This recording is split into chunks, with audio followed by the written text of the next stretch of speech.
Look at that. See, that's oil slick. Isn't it? Isn't all that oil? Look at that. Come on, Ashka. Yeah, you can smell it now as well. It's a difference in the layer. You see it's coming all the way there?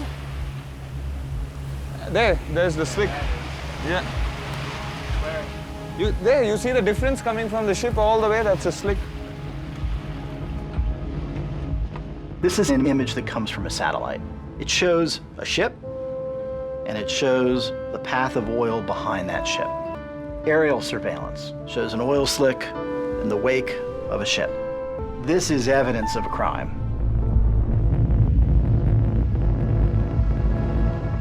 We've focused on catastrophic accidents when it comes to pollution, but the real story, the real crime, is not a mistake. International dumping of oil occurs on a much larger scale. Intentional harm is a much bigger threat that flies under the radar.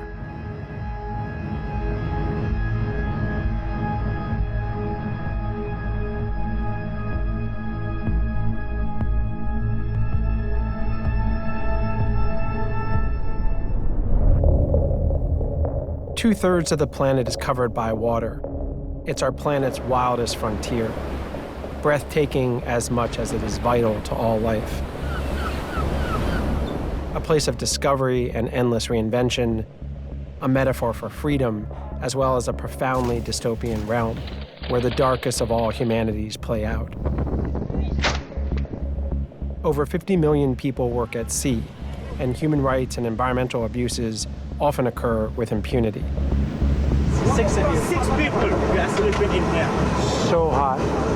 This is I've never ever seen this bad. My name is Ian Urbina. As a journalist, I've spent the past decade reporting from this lawless frontier. I run an investigative journalism organization called the Outlaw Ocean Project that reports about crimes happening in this space.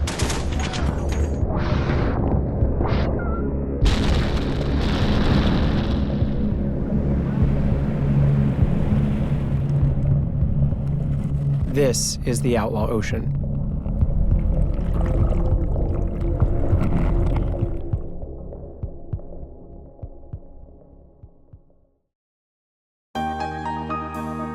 Launched in 2004, Caribbean Princess epitomizes style and grace. Midship Deck 5 is home to the Piazza, the heart of the ship, where you can mingle with fellow passengers or enjoy a wealth of activities, including live entertainment and a sidewalk cafe atmosphere just beyond.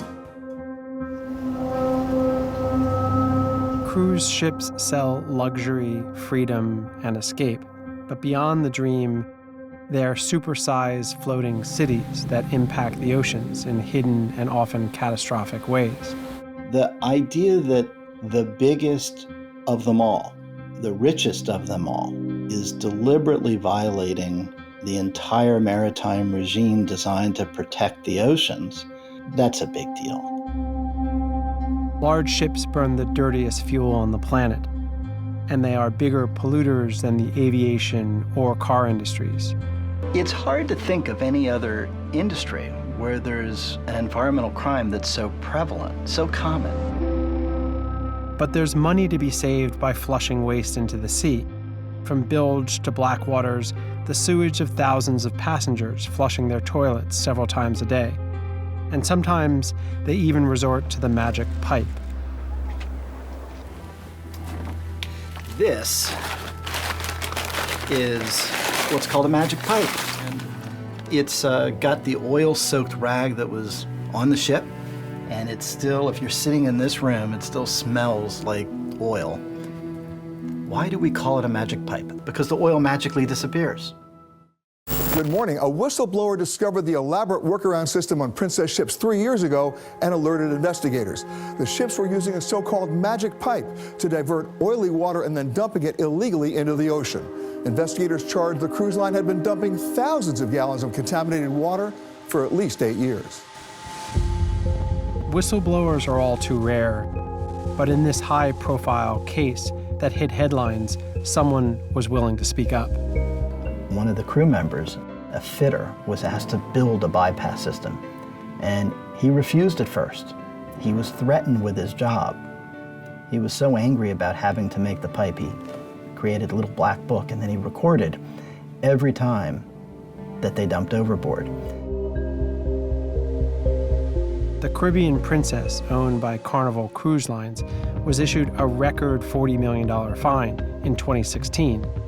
In 2022, it pleaded guilty for a second violation of probation.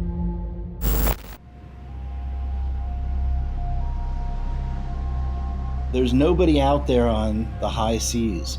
There's nobody out there after dark except the crew members. And it does take the courage of one of those people, knowing that they may not ever work again in their chosen profession, to come forward and to report violations of law.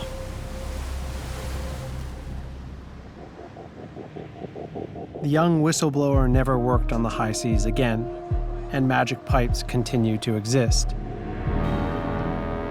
Deliberate pollution from ships occurs every day. It's a virtual epidemic.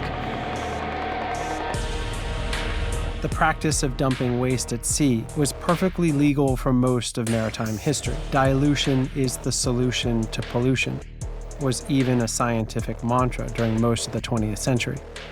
The more toxic the waste, the more likely it would end up at sea.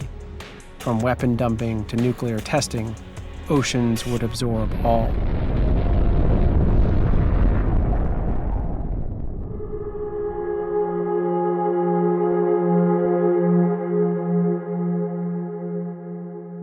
Often the waste that's in the ocean wasn't even dumped in the ocean at all. It was dumped on the land, it was dumped on the beach, it was dumped in rivers. I mean, everything drains into the ocean. What's crazy is that awareness of waste is growing, but so is the waste itself. It's not just sewage, wastewater, and malfunctioning septic tanks that end up in the sea. In the last year, studies found 58 different types of medications in ocean samples, from heart drugs and opioids to antidepressants and antifungals. Less than 1% of total materials that we pull out of the earth is still in product or use 6 months later.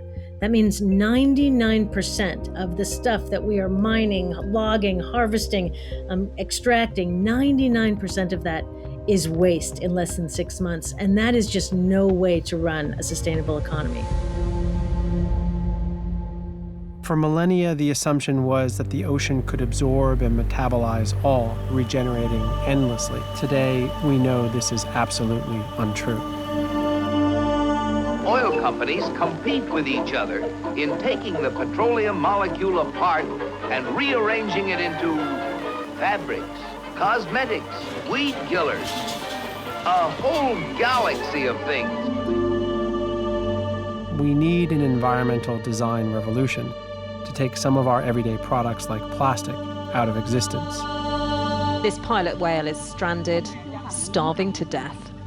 If the team leave it, it will drown. It cannot eat because its stomach is full of plastic. Rescuers know this whale won't be the last. With 8 million tons of bags and bottles clogging up our oceans, more animals will die.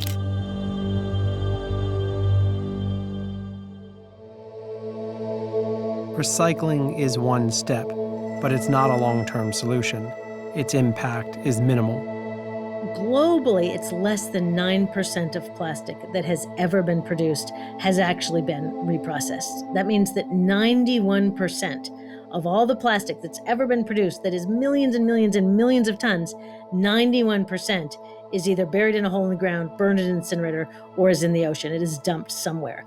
Scientists estimate around 3 million tons of microfibers now pollute our oceans, even reaching Antarctica.